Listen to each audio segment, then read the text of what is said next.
Reliance industries के ऊपर focus डालना ज़रूरी है मयूरेश के साथ। मयूरेश, कल ये बात चल रही थी, शाम को एनएसई का एक सर्कुलर आया और नुवामा ने आज सुबह उसके ऊपर एक नोट निकाल के दिया है, और अब ब्रोकरेज नोट्स भी आ रहे हैं कि कोई भी इंडेक्स में अगर डीमर्जर और कॉर्पोरेट एक्शन होगा तो मेन कंपनी को रिटेन किया जाएगा इंडेक्स में।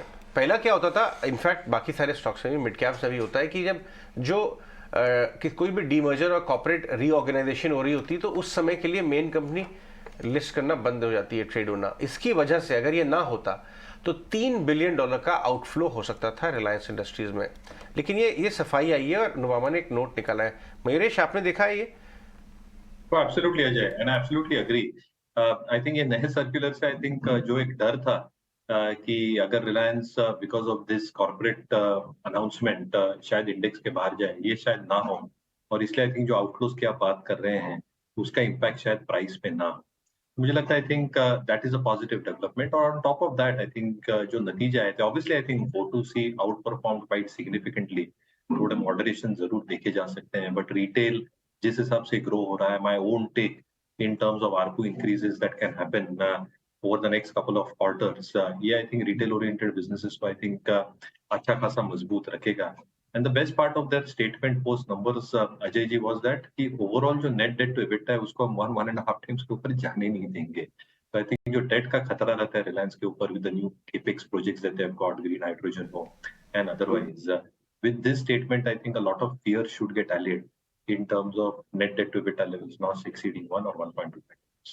ओके, तो चलिए, रिलायंस पर नुवामा की रिपोर्ट है और यहाँ पर मेथोडोलॉजी में बदलाव नहीं होने की इस रिपोर्ट में बातचीत भी कही गई है। रिलायंस के स्टॉक में नतीजों के बाद हम एक मूवमेंट देख भी रहे हैं, नंबर्स काफ़ी पॉजिटिव रहे। लेकिन प्रशांत, आपसे रेलवे स्टॉक्स पर इन पर्टिकुलर आपकी राय जानना चाहेंगे, क्योंकि किरण के रेडार पर तो IRCTC का स्टॉक है। RVNL कंपनी को सरकार की तरफ से नवरत्न का दर्जा दिया गया है और इसी महीने अगर स्टॉक के मूवमेंट को देखेंगे, इनफैक्ट पिछले 5 दिनों के ही ट्रेंड को, 5 सेशंस के ही ट्रेंड को लेकर आएंगे, 40 से 41% ये स्टॉक चल गया है। मजबूती दिखी है। यहां से जिनकी एग्जिस्टिंग पोजीशन है वो क्या करें, क्योंकि नई पोजीशंस के लिए तो काफी ज्यादा मजबूती स्टॉक में आ चुकी है। आपकी राय क्या होगी? जी Mansi, first of all thank you for the question, क्योंकि अभी तो ये सबके नजर में आया है। मार्च एंड में मैंने इसी शो पे ये रेकमेंड किया है 64 पे, जब मुझे यहाँ पे वॉल्यूम्स बढ़ते हुए दिख रहे थे। तो अब मेरी सलाह होगी कि प्रॉफिट बुक कर लीजिए, बहुत अच्छी वैल्यू। इनफैक्ट मैंने कल ही ये कहीं रेकमेंड किया था कि 110 के आसपास जो लेवल्स आए थे वो एक बहुत अच्छा लेवल है प्रॉफिट बुकिंग के लिए।